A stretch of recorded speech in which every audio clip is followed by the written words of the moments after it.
Di antara karakter akuisisi mesin perang Indonesia sejak 2020 hingga detik ini ialah penyerahan sistem senjata kepada pembeli dalam tempo yang sesingkat-singkatnya, sehingga selalu muncul wahana pembelian mesin perang interim.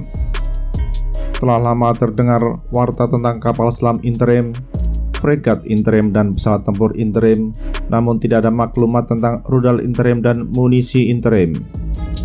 Padahal impor rudal interim dan munisi interim saat ini bersifat mendesak, sebab banyak tabung peluncur proyektil berpandu dan laras meriam yang memerlukan repeat order, peluru berpandu dan munisi.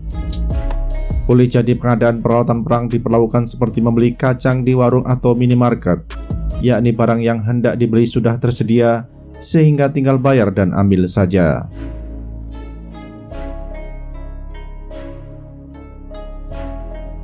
Bagi program pembelian major weapon system seperti kapal perang, kapal selam, jet tempur, pesawat angkut, dan rotorcraft, masa pembangunan mesin perang tersebut memakan antara 3 tahun hingga 5 tahun.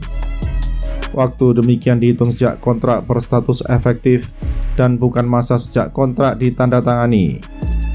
Sebagaimana diketahui, Indonesia dikenal lamban dalam melaksanakan aktivasi kontrak akuisisi sistem senjata, di mana rata-rata antara masa kontrak diteken dan kontrak enter into force paling cepat 2 tahun.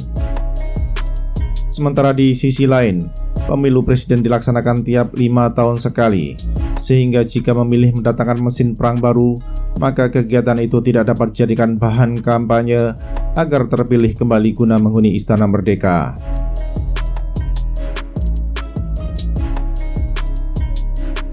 Pada sisi lain, Indonesia memang dikenal memiliki nafsu yang besar untuk pengadaan sistem senjata sejak 2020 sebagai bagian modernisasi kekuatan pertahanan.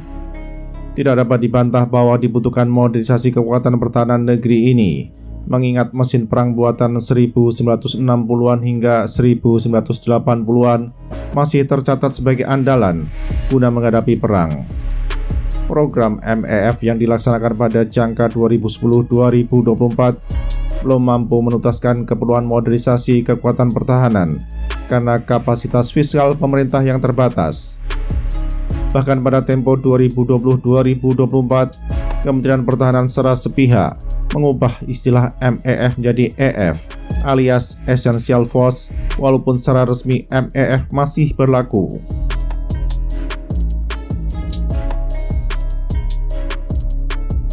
Masa 2025-2029 ialah era baru pembangunan kekuatan pertahanan sesudah MEF berakhir. Kini adalah tempo pembangunan kekuatan pertahanan baru yang tidak memiliki nama khusus, walaupun oleh Kementerian Pertahanan kadang disebut sebagai Perisai Trisula Nusantara. Sampai sekarang belum jelas bagaimana rencana pengadaan peralatan perang Indonesia, hingga dasawarsa ini berakhir disebabkan oleh Taman Suropati belum mengeluarkan daftar rencana pinjaman luar negeri jangka menengah DRPLNJM 2025-2029. Kementerian Perencanaan Pembangunan Nasional atau Bappenas akan menerbitkan dokumen tersebut setelah Medan Merdeka Barat mengajukan daftar rencana kebutuhan.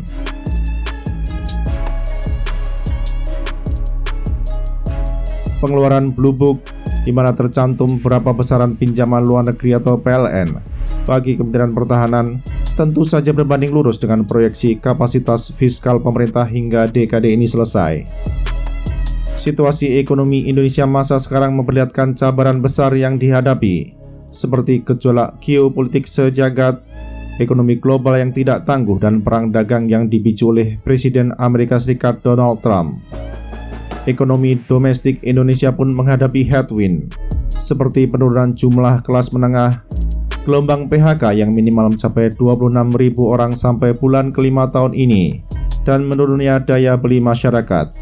Kondisi demikian mempengaruhi pendapatan pemerintah yang pada triwulan pertama 2025 sempat mengalami defisit.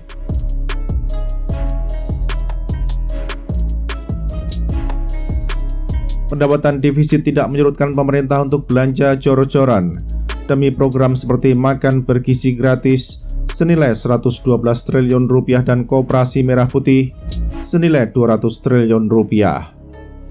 Demi kedua program yang diragukan efektivitasnya tersebut, Sejak awal tahun, penguasa di Jakarta telah melaksanakan pemotongan anggaran APBN. Dampak pemotongan anggaran tersebut kini sudah dirasakan oleh masyarakat, seperti PHK di sektor perhotelan dan lesunya perniagaan di sektor persiaran. Dengan kondisi ekonomi domestik yang lesu, sulit untuk berharap ekonomi akan tumbuh hingga 8% pada beberapa tahun ke depan, di samping sukar guna berharap pendapatan negara meningkat.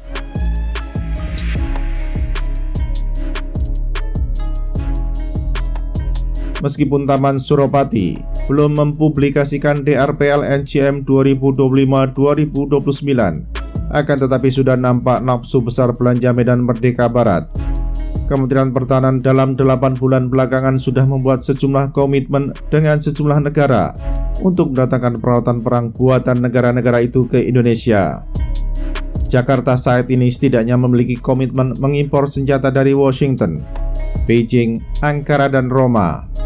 Patut dipertanyakan apakah komitmen demikian, jika diterjemahkan dalam nilai US dollar, akan sesuai dengan kuota Blue Book 2025-2029 ataukah di atas pagu DRPL NCM 2025-2029. Tidak cukup dengan komitmen tersebut, beberapa waktu lalu Jakarta sudah menaikkan Letter of Intent atau LOI dengan Paris untuk repeat order pesawat pancar gas Rafale, howitzer Swagra Caesar 155 mm, dan kapal selam Scorpion Evolve. Di samping itu, terdapat pula LOI untuk akuisisi fregat kelas Amiral Lona. Adanya LOI yang ditandatangani oleh Menteri Angkatan Bersenjata Prancis dan Menteri Pertahanan Indonesia saat lawatan Presiden Emmanuel Macron pada 28 Mei 2025 ke Jakarta merupakan upaya Prancis memperdalam pasar pertahanan di negeri kelahiran Anggun C. Sasmi. LOI itu juga tercatat sebagai komitmen terbaru Indonesia dengan negara lain dalam hal ihwal pengadaan mesin perang di saat kondisi fiskal pemerintah masih penuh cabaran.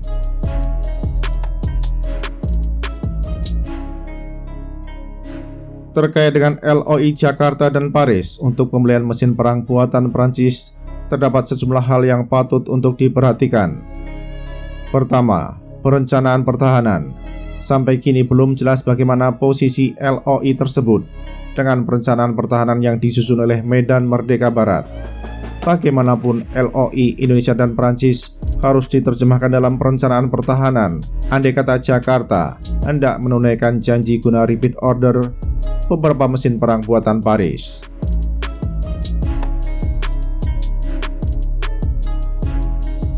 Sejak 2019, Kementerian Pertahanan dinilai oleh sejumlah kalangan kurang transparan dalam kebijakan pertahanan, termasuk perencanaan pertahanan.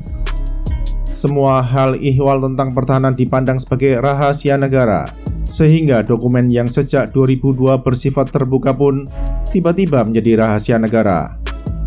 Boleh jadi dokumen seperti buku putih pertahanan, doktrin pertahanan, dan strategi pertahanan akan membuat Indonesia runtuh dan hilang dari peta geopolitik internasional jika dibuka kepada khalayak ramai.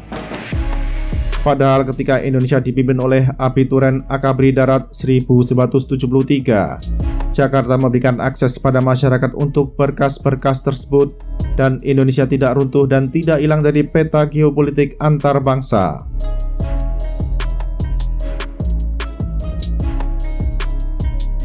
Kedua, kapasitas fiskal. Kapasitas fiskal pemerintah Indonesia akan menjadi kunci dalam mengimplementasikan LOI Indonesia dan Prancis.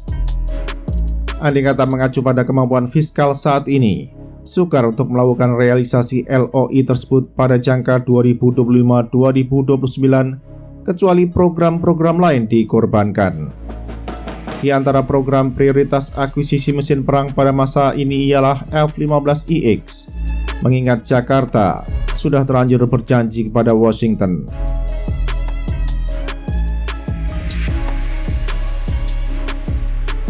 Kapasitas fiskal mempunyai hubungan yang erat dengan perencanaan pertahanan, di mana perencanaan pertahanan harus selalu memperhatikan isi tas pemerintah.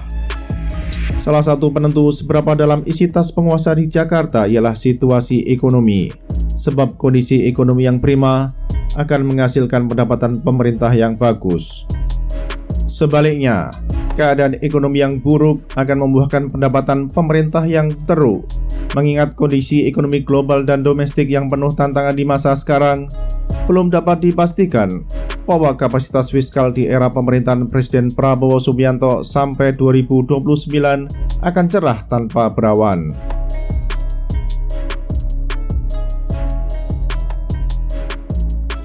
Mengingat bahwa Blue Book 2025-2029 belum dikeluarkan oleh Taman Suropati, apakah LOI tersebut akan diakomodasi dalam DRP LNCM 2025-2029 ataukah pada Blue Book 2030-2034? Mengakomodasi LOI Indonesia dan Prancis pada DRP LNCM 2030-2034 akan lebih mudah diwujudkan bila Prabowo Subianto mampu memenangkan pilihan raya presiden 4 tahun dari sekarang. Adapun mengadopsi LOI tersebut pada Blue Book 2025-2029 bukan suatu hal yang mustahil sebab sudah terdapat presiden revisi DRP LNCM selama beberapa kali dalam tempo 2020-2024.